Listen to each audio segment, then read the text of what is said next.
बिस्मिल्लाहिर्रहमानिर्रहीम। अस्सलाम वालेकुम। कैसे हैं आप सब लोग? खैरियत से हैं? उम्मीद करता हूँ खैरियत से होंगे और मेरी वीडियो से कुछ ना कुछ सीख रहे होंगे। जो आने वाले एक्सपोर्टर्स हैं वो माशाल्लाह बहुत ज़्यादा सीखने की कोशिश कर रहे हैं, वीडियो से बहुत ज़्यादा क्वेश्चंस करते हैं। तो मुझे बड़ी खुशी होती है कि हम मेरा जो मिशन है एक्सपोर्ट को इंक्रीज़ करना, तो इंशाअल्लाह ताला वो मैं अपनी मिशन में कुछ ना कुछ कामयाब हो रहा हूँ। तो आज हम इस वीडियो में डिस्कस करेंगे कि हम जो है इंपोर्ट एक्सपोर्ट बिजनेस क्या ज़ीरो इन्वेस्टमेंट में स्टार्ट कर सकते हैं। क्या ये लोग जो वीडियोस बनाते हैं कि भाई आप ज़ीरो इन्वेस्टमेंट से स्टार्ट करें, क्या वो फिजिबल है कि आपके पास कुछ नहीं हो और आप एक्सपोर्ट कर लें। मैंने भी एक आध वीडियो बनाई है लेकिन उसमें थोड़ा क्लियर बताया। आज इस वीडियो में बिल्कुल क्लियर बताऊंगा कि यार हम जो है इंपोर्ट एंड एक्सपोर्ट बिजनेस क्या ज़ीरो इन्वेस्टमेंट से स्टार्ट कर सकते हैं। देखें, इंपोर्ट एंड एक्सपोर्ट बिजनेस जब भी आप स्टार्ट करेंगे तो आपको कुछ ना कुछ तो उसमें लगाना पड़ेगा। ऐसा नहीं है कि आप जो है आपके पास बिल्कुल ₹1 नहीं है और आप कहें जी मैं इंपोर्ट एक्सपोर्ट बिजनेस स्टार्ट करता हूँ। बिल्कुल ऐसा नहीं। जो भी बोलता है ऐसे वो गलत बोलता है, क्योंकि इसमें कुछ बहुत सी चीज़ें ऐसी है जिसमें आपको इन्वेस्टमेंट करनी पड़ती है। हाँ, इसमें ऐसे कह सकते हैं कि हम इंपोर्ट एंड एक्सपोर्ट बिजनेस कुछ पैसों से स्टार्ट कर सकते हैं, लेकिन ये नहीं कह सकते कि हम ज़ीरो इन्वेस्टमेंट से हम जो है import and export business start कर लें। देखें, पहली बात यह है कि ये प्रोडक्ट टू प्रोडक्ट वेरी करता है। ठीक है, आपको कितनी इन्वेस्टमेंट चाहिए, जो प्रोडक्ट होगी, प्रोडक्ट जो भी आपने प्रोडक्ट सेलेक्ट की होगी उस हिसाब से आपको पता लगेगा आपकी इन्वेस्टमेंट कितनी रिक्वायर्ड है। इस वीडियो में मैं आपको ये भी बताऊंगा कि जो इन्वेस्टमेंट आपने करनी है वो हम कहाँ कहाँ करेंगे, मतलब किस किस स्टेप पे हम कौन कौन सी इन्वेस्टमेंट करेंगे और कितनी कितनी इन्वेस्टमेंट करेंगे।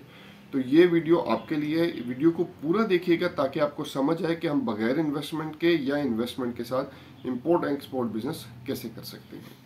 सबसे पहले बात करें, देखें, इंपोर्ट एक्सपोर्ट बिजनेस जब भी आपने स्टार्ट करना है तो उसके लिए आपको नॉलेज लेना ज़रूरी है।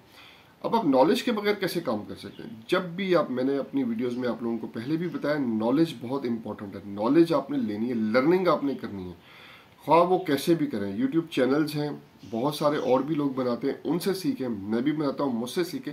अपना मेंटोर रखें, किसी को पेमेंट करके उससे सीखें, लेकिन सीखना ज़रूरी है। कोई ऐसा बंदा देखें जो आपको प्रैक्टिकल सिखा दे, एक दो शिपमेंट्स प्रैक्टिकल करवा दे। बहुत कम लोग मिलेंगे क्योंकि जाहिर सी बात है एक थोड़ा बिजी वर्क है और इसमें कोई आपको हाथ नहीं पकड़ाता, क्योंकि कोई नहीं चाहता कि आप उससे ऊपर चले जाएं। ठीक है, तो आपको बहुत कम मिलेंगे। क्यों? इसलिए नहीं मिलेंगे कि यार वो आपको सिखाना नहीं चाहते, टाइम की किल्लत की वजह से। उनके पास अपनी शिपमेंट्स होती है, वो अपने टाइम उसमें बिजी होते हैं, अपने उनके काम होते हैं, इसलिए वो थोड़ा सा आपको नहीं सिखा सकते। हाँ, इसमें ऐसा है जो लोग पैसे लेके सिखाते हैं तो आप उनसे सीख सकते हैं, वो ट्रेनिंग से के सीख सकते हैं। हाँ, दूसरा ये है कि ट्रेनिंग से नहीं सीखना चाहते तो ऑनलाइन वीडियोज़ है। मेरी वीडियोज़ में इतना कुछ है कि आप उससे सीख के अपनी एक्सपोर्ट कर सकते हैं। एक एक चीज़ उसमें बताइए, कहाँ आपको नुकसान दे सकता है, कहाँ आपको कोई प्रॉफिट दे सकता है, सप्लायर से कैसे डील करना है, ये सारा कुछ मैंने वीडियोस में बताया हुआ है। तो आप उनको देख के एक अच्छा जो है इंपोर्ट एक्सपोर्ट बिजनेस स्टार्ट कर सकते हैं। अब इंपोर्ट एंड एक्सपोर्ट बिजनेस जब आपने स्टार्ट करना है तो आपको उसके सारे प्रोज एंड कॉन्स पता होना चाहिए, एडवांटेजेस और डिसएडवांटेजेस पता होना चाहिए। आपने कैसे बायर से डील करना है, आपकी कम्युनिकेशन कैसे, ये आप कम्युनिकेशन कैसे डेवलप करेंगे अपनी, ये सब कुछ आना चाहिए आपको। अब आप लर्निंग करोगे तो लर्निंग के लिए कुछ ना कुछ पैसे इन्वेस्टमेंट करोगे। इन्वेस्टमेंट होगी उसमें से 20 से 25 हज़ार रुपये इन्वेस्टमेंट उसमें आप करोगे, तभी आप लर्निंग कर सकते हो। ये 25,000 आपके पास आ गया लर्निंग के लिए, तो ये इन्वेस्टमेंट हो गया। इसके बाद बात करें, अब आपने लर्निंग तो कर ली, अब आपने ऑब्वियसली एक्सपोर्ट भी करनी है, तो आपने डॉक्यूमेंटेशन करनी है। डॉक्यूमेंटेशन के लिए अपनी कंपनी रजिस्टर करवानी है। कंपनी रजिस्टर करवाने के लिए आपको जाहिर सी बात है पैसे चाहिए। NTN आपने लेना है, जब मैंने वीडियो बनाई है कि आपने डॉक्यूमेंट्स कैसे बनाने हैं। NTN लेना है, FBR में रजिस्टर होना है, SECP में रजिस्टर्ड होना है आपने। उसके बाद आपने चैम्बर ऑफ कॉमर्स में रजिस्टर होना है। ऑब्वियसली NTN और FBR में रजिस्टर हो जाएंगे, उसके बाद चैम्बर में रजिस्टर होंगे। चैम्बर में रजिस्टर होने के बाद आपको जो है इंपोर्ट एक्सपोर्ट का लाइसेंस लेना है, उसको हम PSW बोलते हैं। देखिए, अब इस पे भी थोड़ा थोड़ा खर्चा, डॉक्यूमेंटेशन से लेके आपने बाकी एंड तक PSW तक भी। अब जिससे चैम्बर की फीस है वो अगर प्राइवेट लिमिटेड कंपनी है तो आपकी 7,000 है, 6,850 रुपये है। अगर आपकी प्राइवेट लिमिटेड कंपनी 3,800 समथिंग है। ठीक है, इसी तरह आपने एनटीएन और जो बाकी है एफबीआर और जो एसईसीपी है, एसईसीपी की भी थोड़ी बहुत फीस है। इसके बाद पी उसमें जब आप एफबीआर में जाएंगे होंगे अपना बायोमेट्रिक वगैरह कराएंगे उसकी भी 500 फीस है। इसी तरह पीएसडब्ल्यू में जब रजिस्ट्रेशन होंगे तो उसकी भी फीस है।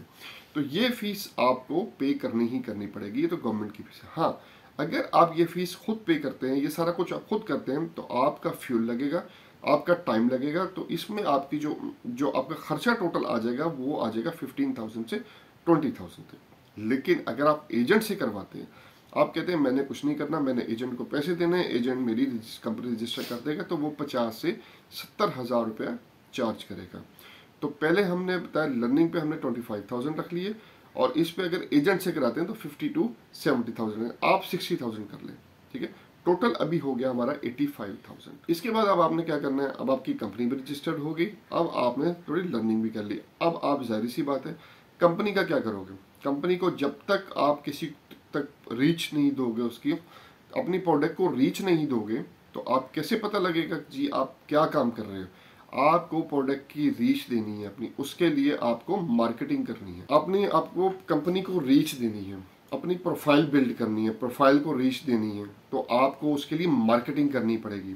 डिफरेंट सोशल मीडिया प्लेटफॉर्म्स हैं, इंस्टाग्राम हो गया, ट्विटर हो गया, ठीक है, ये प्लेटफॉर्म्स है, फेसबुक हो गया, वेबसाइट डेवलप करनी है, तो उस पर भी कुछ खर्चे आएंगे, ऑब्वियसली कुछ खर्चे आएंगे उस पर भी। अगर हम फर्ज करें हम सादी सी वेबसाइट बनाएं तो 20,000 तक की वेबसाइट है, 10,000 तक की फॉर एग्जांपल वेबसाइट है, तो आप इस पे भी हम जो खर्चा कर लें 25,000 या 30,000 खर्चा कर लें।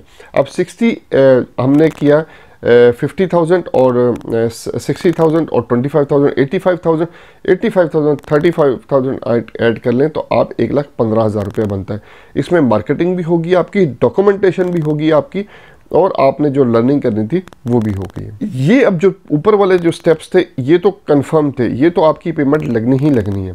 इसके बाद बात करें आपकी प्रोडक्ट फाइनेंसिंग की। देखें प्रोडक्ट को फाइनेंस अब दो तरीके हैं, या तो आपके पास एडवांस पेमेंट आएगी, या आपके पास आपको खुद पेमेंट अरेंज करके माल भिजवाना पड़ेगा, अपने जो ऑर्डर है उसको भिजवाना डिलीवर करना पड़ेगा।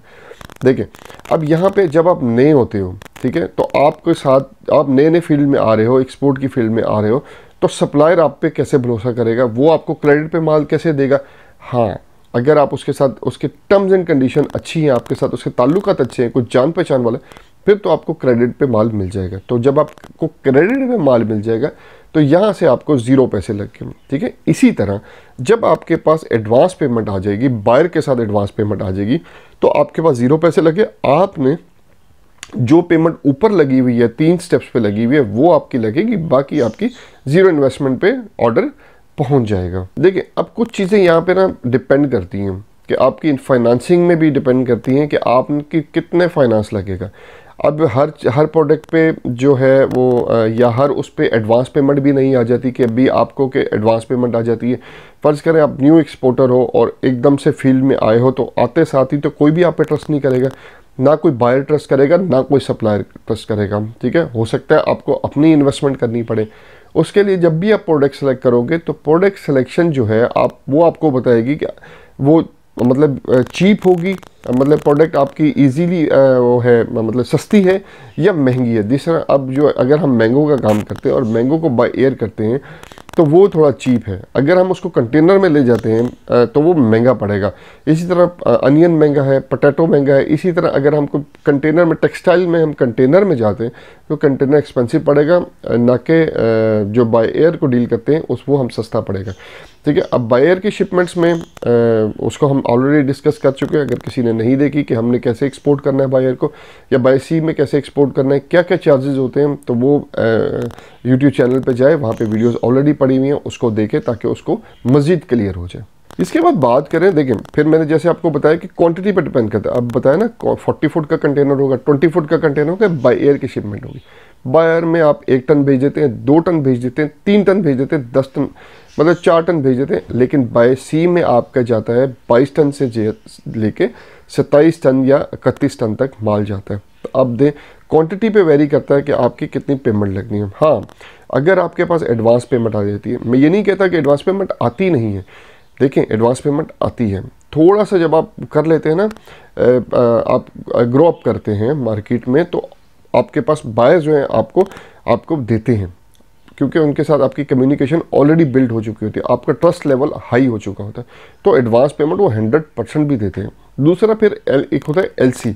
एलसी पे जब काम होता है तो एलसी पे भी आपको इन्वेस्टमेंट तो अपनी करनी पड़ती है, उसमें पेमेंट सिक्योर होती है, पेमेंट तो आनी आती है, लेकिन इन्वेस्टमेंट आपको करनी पड़ती है। अब इन्वेस्टमेंट उसमें जो एलसी होती है वो कंटेनर्स वगैरह पे ही नॉर्मली ओपन होती है, तो वो इन्वेस्टमेंट किसकी है? वो आपकी इन्वेस्टमेंट है, वो आप ही को करनी है, इनिशियल लेवल पे आपको करनी है। तो इसके लिए फाइनेंस भी रिक्वायर्ड है, डिपेंड करता है। देखें, जैसे मैंने बताया ना, प्रोडक्ट टू प्रोडक्ट वेरी करता है, लेकिन आपको फाइनेंस की ज़रूरत पड़ सकती है। तो आपके पास कम से कम जो है, अगर एडवांस पेमेंट नहीं आती, 1,15,000 तो आपका लगना ही लगना है, ठीक है, वो तो आपका कंफर्म है।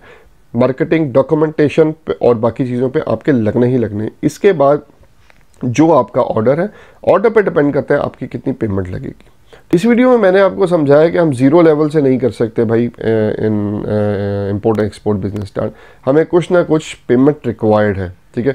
जो भी बताता है ना कि हम ज़ीरो पेमेंट से इम्पोर्ट एक्सपोर्ट बिजनेस स्टार्ट कर सकते हैं, तो उसके लिए मैं कुछ कह नहीं सकता। जो मैंने आज आपको एक्चुअल बता दिया, मैं आपको वो चीज़ें बताना चाहता हूँ, ग्राउंड रियलिटी है। जो भी इंपोर्ट एक्सपोर्ट बिज़नेस में आ रहा है, कम से कम जो है वो ये ना समझे कि यार हम जो हैं हम फंस जाएंगे। नहीं, आप लोग सेफ़ हैंड्स पे हैं। मैं आपको हर चीज़ समझाऊंगा, समझाने की कोशिश भी करता हूँ, और उम्मीद करता हूँ आपको समझ भी आती होगी। फिर भी कोई क्यूरी या क्वेश्चंस हो तो कमेंट बॉक्स में आए, मुझे पूछें, मैं उसका रिप्लाई करूँगा। व्हाट्सएप नंबर मेरा कमेंट बॉक्स में, चैट ग्रुप जो है मेरा डिस्क्रिप्शन में है, तो आप जो मेरा ग्रुप है उसमें ज्वाइन हो, कोई भी क्यूरी हो आप उसमें कर सकते हैं, मैं उसका रिप्लाई करता हूँ। विदिन 24 आवर्स मैं उसका रिप्लाई कर देता हूँ। तो उम्मीद करता हूँ आपको आज की वीडियो से भी कुछ ना कुछ लर्निंग हुई होगी, आपने कुछ ना कुछ समझा होगा। मेरी वीडियो को लाइक, सब्सक्राइब और शेयर करें, ताकि आने वाले इंपोर्टर्स या एक्सपोर्टर्स भी इससे कुछ ना कुछ सीख सकें। मेरा मिशन पाकिस्तान की एक्सपोर्ट को इंक्रीज़ करना है, इसमें मेरा साथ दीजिएगा। अगली वीडियो तक के लिए अल्लाह हाफिज़।